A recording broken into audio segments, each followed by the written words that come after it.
Southampton Under-21s moved to the top of the Barclays Under-21 Premier League on Monday evening as they beat Fulham at Motspur Park. However, the victory was overshadowed by an injury to goalkeeper Cody Cropper, who was hurt in an early collision. Jack Cork was included in Martin Hunter's starting lineup as he continued his recovery from injury by playing the first half in the centre of midfield. Jake Hesketh, Don Gape and Jason McCarthy, who have all made first team debuts recently, were named in the starting 11, with 4 under-18s in the form of Marcus Barnes, Armani Little, Harley Willard and Niall Mason named on the bench.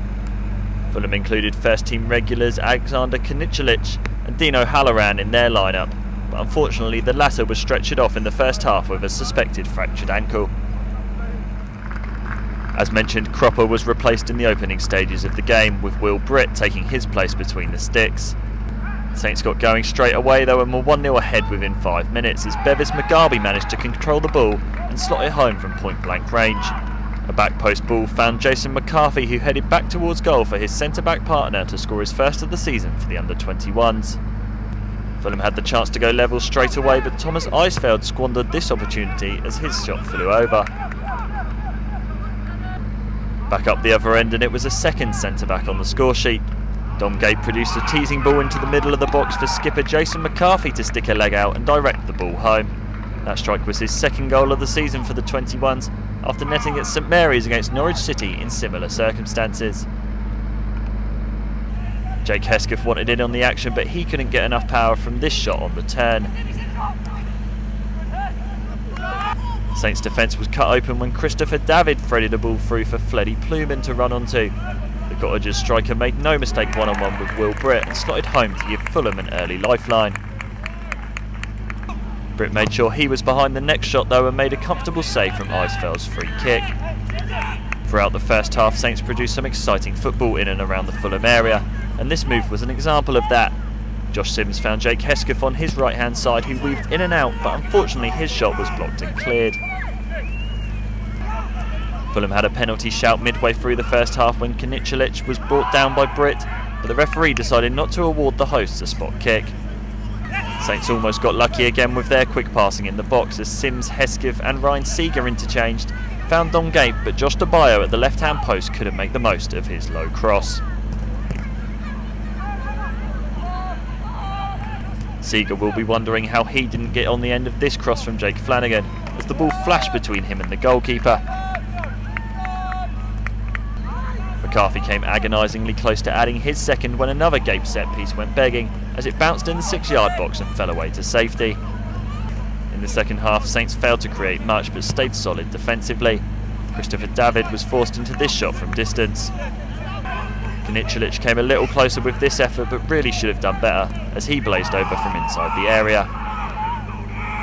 Pluman went in search of his second and Fulham's equaliser with this first-time rocket, but his shot fell wide.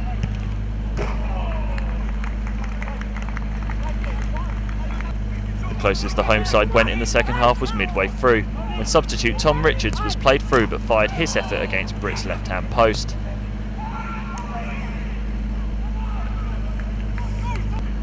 McCarthy controlled this ball and put it away from danger as Fulham piled on the pressure towards the end. But eventually they were forced to take shots from distance, Jonathan Buatu not giving Will Britt any trouble with this effort.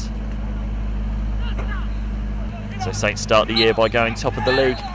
They return to action in the Cup on Thursday, but technical director Martin Hunter's thoughts were firmly focused on his goalkeeper. Martin, a 2-1 win against Fulham, but I suppose a game overshadowed a bit by Cody Cropper's injury in just the second minute.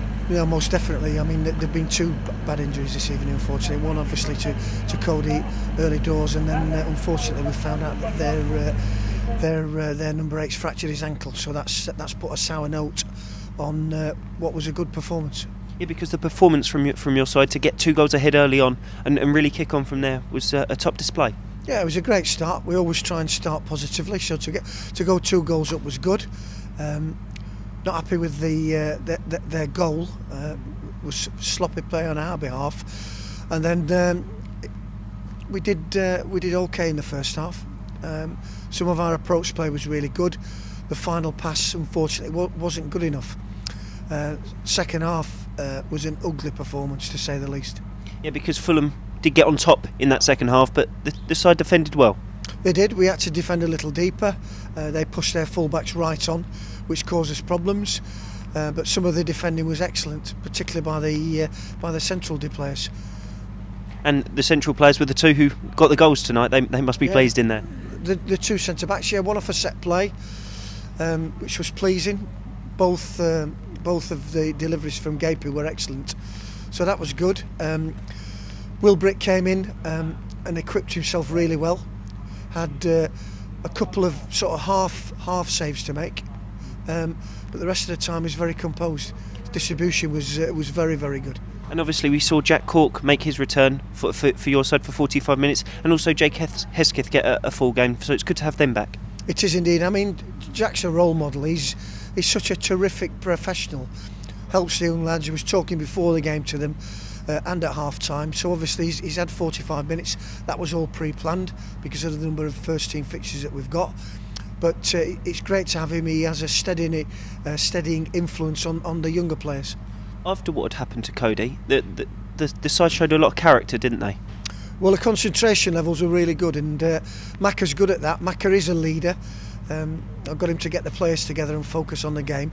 So it was difficult when there's been a serious injury, but I was very, very pleased with them. And it does move your side to the top of the table, and they're really picking up some form.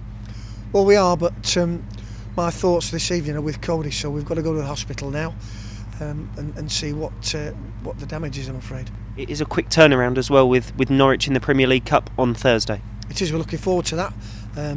Should we win that game, we're in the quarter-finals, should I say, against Watford again at home.